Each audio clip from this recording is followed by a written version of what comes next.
안녕하세요. 저는 청소년 정책을 건의하고 공부했던 동래구 청소년 참여위원회 전 위원장 겸 현재는 조국혁신당 대학생위원장으로 활동하고 있는 22살 대학생 이윤하입니다. 네, 오늘은 조금 준비를 해와서 조금 더 자세한 이야기를 들려드리려고 저의 꿈은 원래 그런 나이에 가정을 이루는 게 제 꿈이었습니다. 근데 이제 요거에 대한 이야기를 조금 해드리려고 해요. 어, 제 주변 20살 친구들한테 너 결혼할 거야? 라고 하면은 굳이? 왜? 라고 말하는 사람들이 80% 이상입니다. 저는 그래도 만나는 사람과 미래를 꿈꾸고 나이 많지 않은 나이에 결혼을 해야겠다는 꿈을 아직도 가지고는 있어요. 근데 그 이유를 제가 엄청 곰곰이 생각을 해봤어요. 왜 옛날의 사회 모습과 지금의 사회 모습은 꼭 변화가 되어야 되는지에 대해 생각을 해봤는데 저는 19살 때부터 지금까지 한 달도 알바를 쉰 적이 없었거든요. 근데 학교를 휴학할 때는 쓰리잡을 뛰었어요. 근데 이제 어른들은 왜 그렇게까지 돈을 벌어? 그냥 작게 쓰고 그냥 좀 쉬어 라고 얘기를 해요. 근데 제가 이렇게 돈을 버는 게 과연 제가 부자가 되어서 집을 사야겠다라고 하는 마음으로 돈을 버는 걸까요? 아니에요. 저는 평범하게 살려고 그렇게 힘들게 돈을 벌었어요.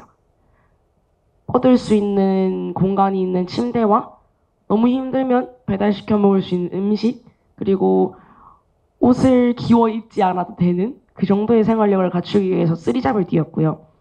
사실 그게 청년들의 현실이에요. 요즘 청년들 원룸 월세 얼마인지 아십니까? 얼마일 것 같아요? 블로어분들. 30만 원이에요. 근데 그 30만 원이 어떻게 30만 원이냐면 원룸. 특히 대학가는 그 저희 옛날에 80년대 그 나무문 화장실 있잖아요. 턱 달린 나무문 화장실. 그거랑 침대, 옷장, 책상 이렇게 들어가는 한 4평짜리 원룸이 200에 30, 200에 40 이렇게 돼요. 어, 그렇다고 하다 보니까 가족이라는 개념은 조금 많이 먼 얘기가 되었어요. 요즘에 옛날에는 이제 할머니, 할아버지랑 같이 살다가 엄마, 아빠랑 같이 살다가 나 혼자 살게 되는 그런 게 많이 되고요. 노동 환경, 이게 다 모든 것들이 맞물림이 되어서 돌아가는 악순환의 구조거든요. 노동 환경, 일단은 알바들 14.5시간, 15시간 넘으면 주휴상이 들어가야 됩니다. 14.5시간 근무하고요. 11개월짜리 단기 계약, 퇴직금 안 주려고 11개월만 계약을 합니다. 그래서 대부분의 친구들은 뭐 할 거야 하면 나 음식점 차릴래 라고 하는 경우들이 굉장히 많아요.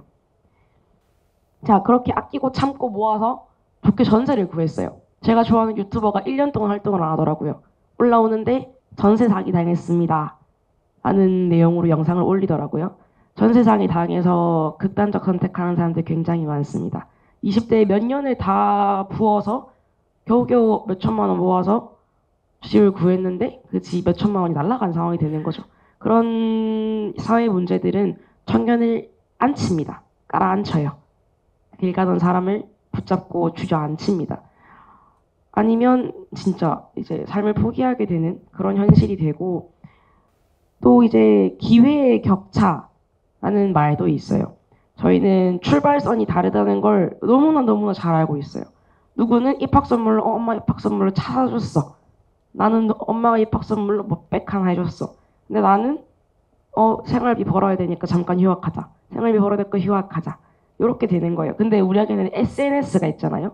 이 모든 걸 다 알고 있어요. 내 친구는 차를 받았다. 내 친구는 가방을 받았다. 내 친구는 집을 받았다를 다 알고 있어요.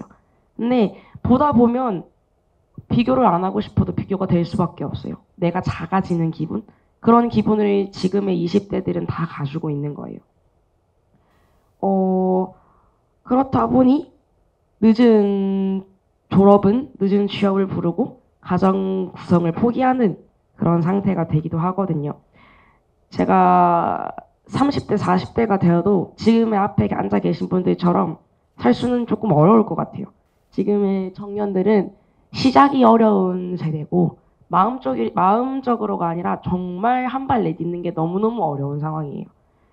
저희가 인터넷에서 본 짤이 있었는데 우리 엄마 아빠 32, 아빠는 회사원이고 차도 있고 집도 있고 아이 둘을 건사하면서 엄마는 아이 둘을 키운다. 지금 나 편의점 야간 알바하면서 이 글 쓴다. 라는 그런 얘기를 봤거든요. 저희가 노력을 안 하는 건 아니에요. 정말 노력은 하고 있는데 사실 요즘에는 노동의 형태도 플랫폼 노동이라고 하죠.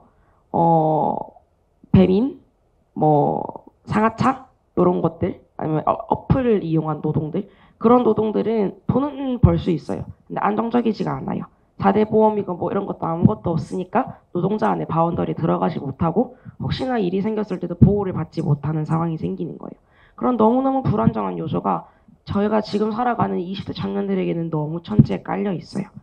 그래서 노력의 결과가 안정이나 성장으로 직결되지는 않아요.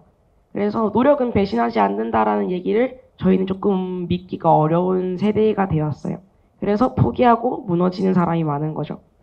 그래서 이런 현실을 조금 들어주는 시간이 있으면 청년과 우리 시니어 선배 시민 여러분들께서 정말로 공감하고 연대하는 그러면서 저희는 더 나아가서 사회개혁의 문제인 세대 갈등까지 줄일 수 있는 좋은 기회의 마중물이 되지 않을까라고 생각을 하면서 다음 분에게 마이크 넘기겠습니다.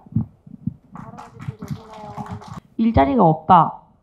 사실은 틀린 말일 수도 있어요. 왜냐하면 공장에는 항상 일자리가 있고 조선소에도 항상 일자리가 있고 건설 현장에도 항상 일자리가 있거든요. 근데 이제 그래서 일자리가 없어라고 얘기를 하면은 그런 분들 계세요. 야, 공장에도 일자리고 중소기업에서 힘들더라도 그것도 일자리 아니야? 라고 얘기를 해요. 근데 저희가 꼭 그렇게까지 사람 취급받으면서 일하고 싶지 않아서 근데 그게 저의 욕심은 아니잖아요. 사람 취급을 하지 않는 곳은 일자리로 치지 않고 싶어 라고 하는 게 저희의 과도한 바람은 아닌데 이제 그게 저희가 이제 빠진 사람이 되더라고요. 있는데 니네가 까다롭게 고른다고 안 가는 거잖아가 되더라고요. 근데 그게 아니라 사람들이 대기업을 원하는 게 아니라 왜 중소기업, 왜 공장, 왜 조선소에 가고 싶지 않은지 그곳은 일자리로 생각을 하지 않은지를 조금 생각을 해주셨으면 좋겠고요. 저희 사회 대개혁 문제에 평화통일이라는 게 있더라고요. 근데 제가 어제 글을 봤는데 조금 청년과 얘기는 멀지만 청년한테 물어봤대요. 통일이 됐으면 좋겠어? 저도 어릴 때까지는 그랬거든요. 항상 통일이 돼야 된다라고 얘기를 했는데 지금 청년들한테 물어보면 통일을 아예 바라지 않는데요. 왜냐면 세금을 너무 많이 내야 되고 이런 것들 때문에 싫다고 하는데 요즘에 그런 게 있더라고요. 만약에 북한이 무너지면 북한 중국한테 줄래? 미국한테 줄래? 러시아한테 줄래? 이런 말을 하더라고요. 우리나라 사람들 중에서 그걸 넘어가는 걸 두고 볼 수 있는 사람은 아무도 없죠. 그래서 이제 그런 질문이 돼야 된다라고 얘기를 하더라고요. 사실 20대는 너무나 큰 역변의 시대예요. 너무 많은 상황이 변하고 정말 젊어서 고생은 사서 해야 돼. 젊은데 좀 불태울 수도 있지. 라고 얘기를 하는 사람들이 많아요. 근데 저는 좀 불태우는 편입니다. 좀 몸을 좀 갈아 넣는 편인데 아까 다른 분들도 많이 얘기해 주셨다시피 꼭 모두가 그렇게 투쟁을 하고 그렇게 열을 내고 꼭 윤석열을 죽이고 싶지 않은 사람이 있을 수 있잖아요. 그냥 이런 내 삶의 안정만 있으면 충분한 사람들도 있을 거고 각자의 불태움이 다른데 내가 꼭 그렇게까지 열심히 모든 일을 열심히 하지 않아도 되는 그런 자유가 있어야 된다고 생각해요. 물론 어른들은 젊었으면 노상 깔고 자판 깔고 리어카까지 깔아서 나 때는 그렇게 다 했다. 너는 왜 그렇게 못해? 라고 말씀하실 수 있어요. 근데 그렇게 하지 않을 자유가 있는 나라가 그게 정말 나라라고 생각은 해요, 저는. 네, 제가 발언 마치겠습니다. 아까 말씀하셨던 그런 책이나 이런 자리가 사회에 뿌리 깊은 혐오를 줄여줄 수 있을 거라고 생각해요. 전 저번에도 말씀드렸다시피 지금 사회의 제일 큰 문제는 혐오예요. 세상 다 나이 든 사람 아니면 나이 어린 사람이고 산 사람 아니면 죽은 사람입니다. 남자 아니면 여자, 그 다른 성별이 있을 수도 있고요. 사실 정말 정말 간단한 문제인데 우리는 서로를 너무 전쟁을 하는 것처럼 대하고 있어요. 세상 여자한테는 혐오 표현을 그 성별이라고요. 남자한테는 한남이라고 얘기를 합니다. 그리고 나이 많은 사람한테는 뭐 노인네, 들딱 이렇게 얘기를 하고요.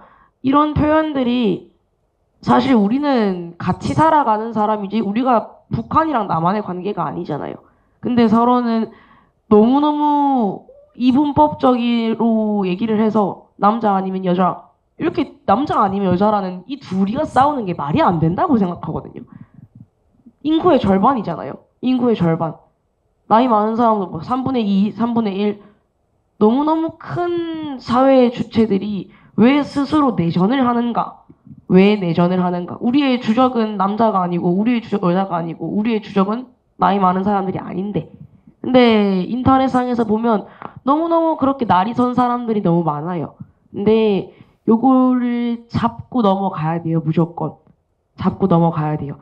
최대한 사람들이 저렇게 반갑고 따뜻한 다정한 그런 생활을 가질 수 있어야 해요.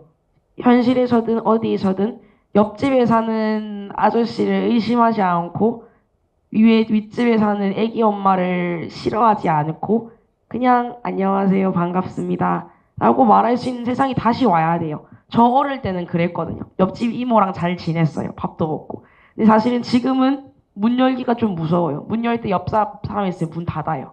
그런 조금 사회가 많은 자극적인 것들, 파괴적인 것들, 그런 것들을 좀 많이 밀고 가는 생각이 들어요. 근데 그 원동력으로 사회가 굴러가면 안 되는 거잖아요.